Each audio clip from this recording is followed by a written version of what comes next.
All right, so let's dive right in. Everyone's been talking about this whole thing with Eugenia Gutul in Moldova, the Yes. pro-Russian leader of Gagauz getting detained. Big news. It's definitely complicated, It is. and there's a lot going on. Yeah, and I think a lot of folks are struggling to kind of understand what's really at the heart of it all, right? Like, Yeah. what's the context here? Exactly. Yeah, we're going to try to break that down today Yeah. using some of the reporting that we've seen, really trying to understand, like, who are the players here? What are the kind of core issues? And then, like, what does this mean? Zoom out. Right, the big picture. What's the geopolitical stuff going on? Absolutely. And I think one of the things that jumped out from all the different sources we looked at is that this is not just about Gutul's arrest. Right. This is tied into a much bigger story about corruption, specifically this investigation involving the businessman, Ilan Shor, who's a fugitive. Okay, so it sounds like there's a lot more here than meets the eye. Definitely layers to this. Yeah, so let's start with the actual detention, like what happened. Right. So Gutul was detained at the airport on Tuesday. They said it was connected to this corruption probe. What was your initial reaction when that news broke? I think the thing that stood out to me was how Gutul responded right away. Yeah. Like, she immediately called on Putin and Erdogan, Wow. claiming political repression.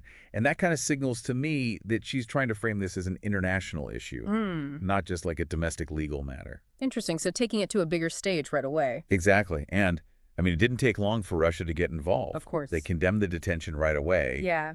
And they accused Moldova's President Maia Sandu, who's very much pro-European, of basically, targeting her political rival. Yeah, this does feel like something we've heard before. Oh, yeah.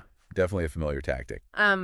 And just to add to the kind of murky waters here, Yeah. the court actually postponed their decision on whether to extend Gutul's detention. Oh, right, which adds another layer of complexity to all this. It does. And we can't forget that she's also waiting to be sentenced on separate corruption charges. Oh, yeah? Which were connected to her financing of Shor's political activity. Exactly. So there's already this history of legal trouble. Right. So it's not like she's just, some random person who got caught up in something. No, definitely not.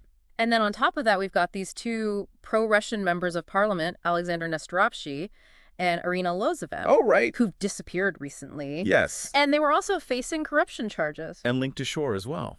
Connected to Shor. So, Yeah. I mean, this doesn't seem like just a coincidence, right? It doesn't. And it makes you wonder if this is all about people trying to avoid being held accountable. Okay, so we're seeing a pattern here, potentially. Yeah, and when you consider Gutul's situation alongside these parliamentarians disappearing, Yeah. it seems like there might be this bigger effort to crack down on these alleged corruption networks. That are all connected to Shor. Okay, so let's talk about Shor, because he seems to be at the center of all this. Who is this guy, and why is he so important in this story? So Ilan Shor is a businessman, and he's very much pro-Russian. Okay. He was actually convicted a few years back in connection with this huge banking fraud scandal. Oh, wow. But he's a fugitive. So he's on the run? Yeah, he is. Yeah. But despite that, it seems like he's still trying to pull strings in Moldova. And one way he's doing that is by allegedly funneling money into the country for the upcoming elections, right? Right through his political bloc Victory. Which is banned. Yeah, officially it's banned. But it sounds like he's finding ways around that. Seems like it. Which is a pretty big deal if you think about it. Like, he's trying to influence the political landscape while being a convicted criminal and a fugitive. It is. And all of this ties back to Gagauz, Right. which is where Gutul is from. This region has historically been very pro-Russian. They have a distinct identity. They're ethnically Turkic, but also Orthodox Christians. And they've had a pretty tense relationship with the central Moldovan government. Since, like, the early 90s, right? Yeah, since Moldova became independent. So they've always sort of wanted to do their own thing. And it seems like they really favor closer ties with Russia. Absolutely. And to add to that, President Sandu actually hasn't even recognized Gutul's election as their leader. Oh, wow. So you can see how that would create conflict. Yeah, big time. And then we have to think about all of this in the context of Moldova's overall goals, right? Like, they're really pushing to join the EU. Right, which puts them in a tricky spot with Russia.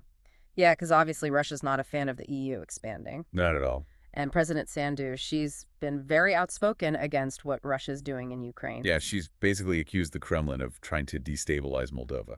So when we look at these detentions and the disappearances of these parliamentarians, Yeah.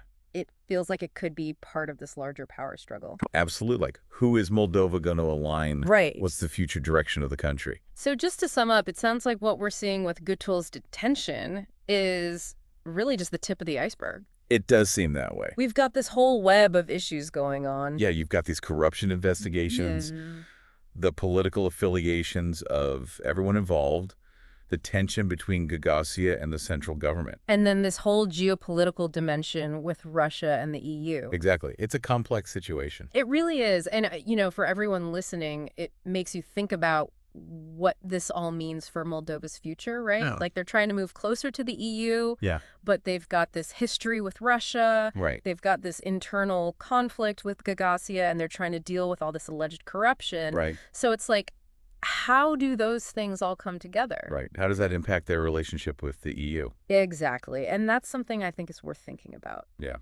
Definitely a lot to unpack there. Absolutely. Thanks for diving into this with us. Of course. Thanks for having me. It's been a great conversation. Yes, it has.